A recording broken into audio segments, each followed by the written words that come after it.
The state of Alabama carried out its execution against convicted rapist and murderer Dominique Ray last night. It's an execution that has quickly caught the national eye. Ray was convicted for the 1995 murder of 15-year-old Tiffany Harville.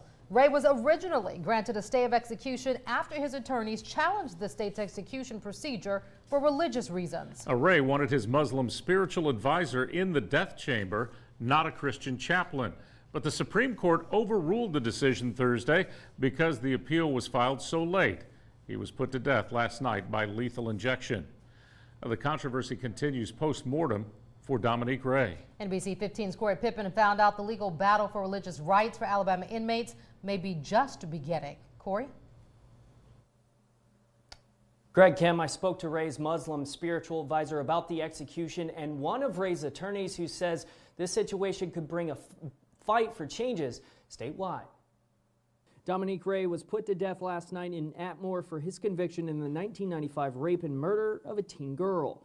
Yusuf Masonette was Ray's imam, or a Muslim spiritual leader. He was at home in prison last night watching the lethal injection from a separate room. Once they had him ready, they opened the curtains and the warden came in. She read to him the order of execution and asked him did he have anything to say, which he said there's no God but one God. Masonette wasn't inside the execution chamber as Ray requested due to an Alabama Department of Corrections safety protocol, only allowing correctional employees, including a Christian chaplain.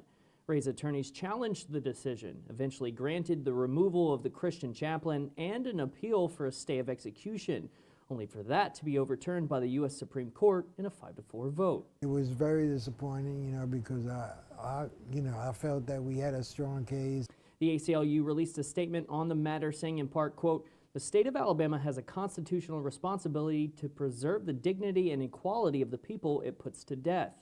The state failed that test last night with 5 justices of the Supreme Court approving its decision." Ray's attorneys agree, saying the protocol violates the rights of any non-Christian inmate. They don't have to be Muslim. They can be Jewish, Jehovah's Witness, Catholic.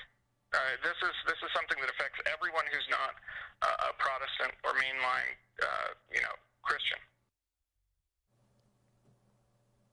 Now, Ray's attorneys told me that efforts will be underway to make sure all inmates of all faiths will be aware of this issue, and it could come up in court again in the future. Reporting live in Baldwin County, I'm Corey Pippen, NBC 15 News.